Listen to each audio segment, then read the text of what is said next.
干爹，喝碗绿豆汤解解暑吧。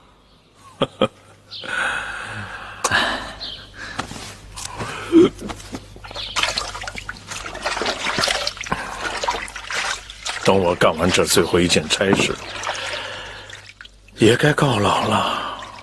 以后这宫中就是你们的天下了。干爹，您说哪里的话呀？这宫里头要是没有您坐镇，可怎么得了啊？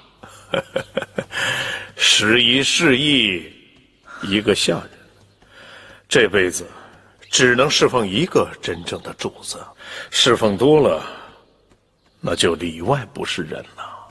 干爹，那您的位子打算让谁来接手啊？这是你应该问的吗？小子，秦宫的换者令不是你想接手就能接手的。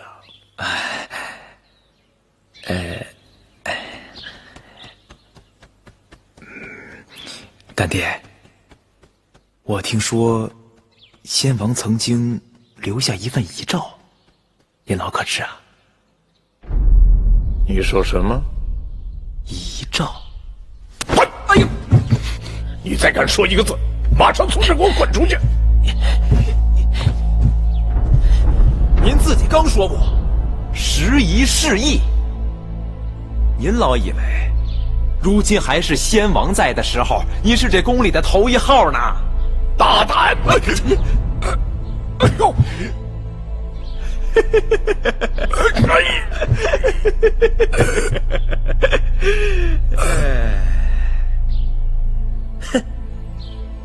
你跟你干爹下药。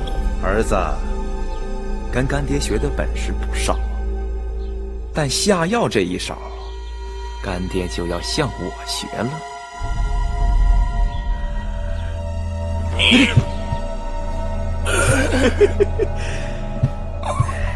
问魁姑在吗？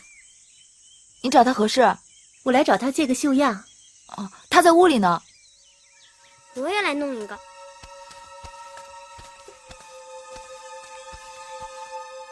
什么？符节？是啊，姐姐，妹妹刚才听下面人说，芈月正在会院里做符节。她还没完没了了。姐姐，她拿泥巴做符节什么意思？估计她是想用这种方法回忆起符节上写的什么字。姐姐，那可怎么办呢？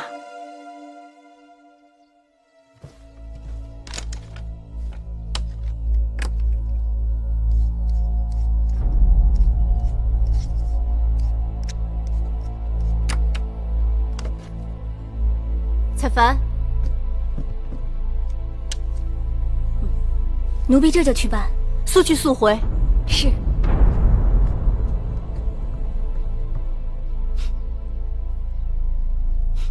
姐姐，你笑什么呀？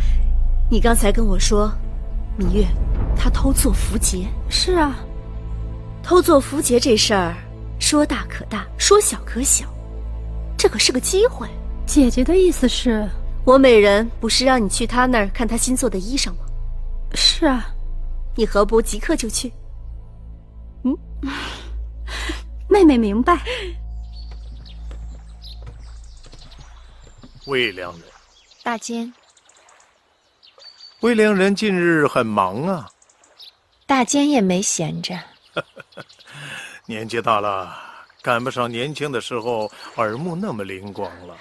大监说笑了，这宫里的哪件事儿能瞒过大监？后宫之中，那这件事情就不得不防啊。楚离子，寡人明白你的心思，但公孙衍才华盖世，功勋累累，朝中军国大事，均离不开公孙衍。寡人相信他对大秦的忠心。那这个案子，大王打算如何处置？先不要声张，等等再说吧。是。你们都找仔细了，打开箱子，仔细找找。是夫人。放到哪儿了？到底放到哪儿了？哎呀，这个如何是好？哎呀，这到底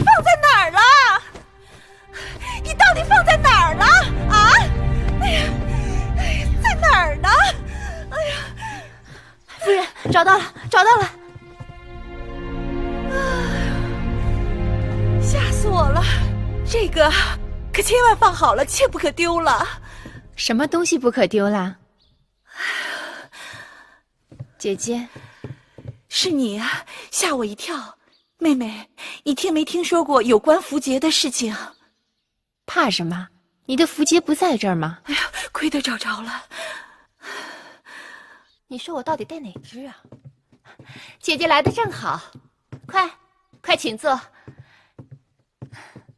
你快帮我看看，哪只钗更配我的新衣裳啊？妹妹生的国色天香，配什么都好看。总是这么说，听得我耳朵都起茧子了。哎，那我是谁呢？我姓谁名谁？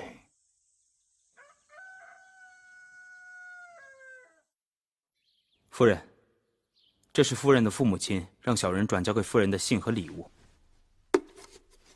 小人送信已回，呈交通关符节。父亲母亲的身体可好？母国国君有何吩咐？两位贵人一切都好，只是念着夫人，如今列国多事，国君望夫人能够为母国多多周旋出力。我知道了。夫人，芈月来了。你们先下去吧。小人告退。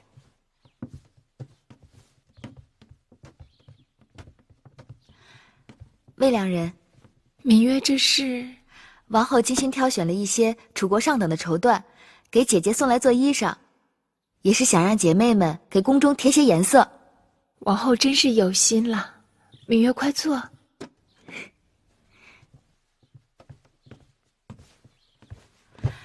方才离去的可是魏良人的家乡人。母国来了信使，带来了父母亲的信。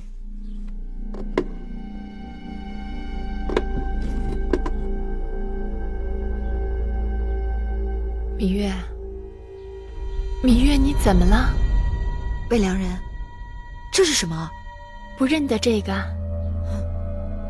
秦国城池关隘把守极严，如果有车船经过关隘，没有这种铜符节都需要经过检验。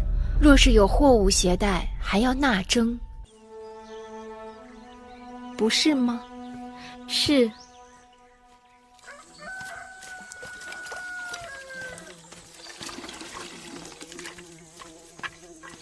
老婆子，哎，公子今日如何呀？好多了，喝了碗粥，也能起来走动了。哦，多给咱弄点蜂蜜水，那东西养人。哎，啊。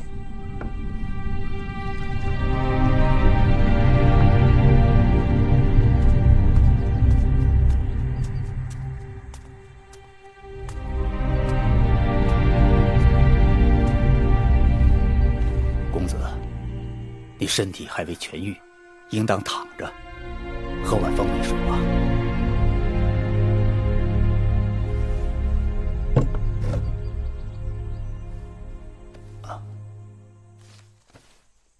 老伯，我在你这里已经住了多日了，请你告知我的伤到底怎么样？公子命大，虽然受了伤，但不致命。那我是如何伤的？在秦国的时候，我在河边遇到了你，你一身是血，身上有伤。后来啊，我把你背回了家，替你疗伤。我们养蜂人居无定所，我就带你到了这儿。那这是哪？这是魏国呀。魏国。唉，这兵荒马乱的，幸亏那日啊，你遇上了我，不然你早被野狼撕巴着吃了。老伯说在秦国救了我，那我应该是秦人。你何故要说这些呀？那新王后仿佛很得大王的欢心。新王后端庄温婉，不过我倒更看好她那个妹妹芈月。芈月，想起来了，大王大婚我见过的，那是个口齿伶俐的丫头。确实。魏夫人特地把我叫回来，定是有话要说。魏妹妹向来都是最聪明的，今后何去何从，还请妹妹帮姐姐拿个主意。姐姐这是做什么？你明明已处于不败之地，何须我来拿主意？妹妹不必多礼。妹妹，你此话怎讲？我说姐姐舍本逐末，跟那些黄毛丫头置什么嫌弃？她能盖过您的，无非就是名分。您若是能在名分上争回来，这后宫您说一句，强过她说100句。你这是什么意思？姐姐若能尽早将公子华立为太子，这后宫您还用争什么？不错，大王一向宠爱华儿。我若是姐姐，这时候就多听多看，静观其变才是最好的选择。可是大王明察秋毫，姐姐久掌公务，平平安安，从无差错，而新王后出入当然有功。那老奴就不客气了。我请您来，一是因为我从楚国带来了上好的茶叶，请您品一品。二是心中有些疑问，还望大监指点迷津。王后但说无妨。宫中都说唐夫人是服侍大王最久的，先王后在世也就罢了，先王后不在了，她既有儿子，位分又高，为何这后宫当中全都由着魏夫人一人说了算？其实这并不奇怪，唐夫人当日就不曾受宠过。大王做太子时，后宫素来只倚重一人。是谁啊？是大王长姐嬴夫人。大婚那日，王后理应见过。因大王母后过世很早，长姐待她如母，姐弟情深。后来嬴夫人出嫁到了魏国，为魏太子妃。那年马陵之战，魏国被齐国重创，我大秦趁势出击，夺得了魏国河西的大片土地。那时战事的主要消息都是由嬴夫人传递回母国的。后来事情泄露，魏太子也就是当今的魏王大怒，将嬴夫人休婚，并将她驱逐回了秦国。那再后来呢？嬴夫人就再也未嫁。她自己虽然未曾生育，却为大王抚养了大公主，并替大王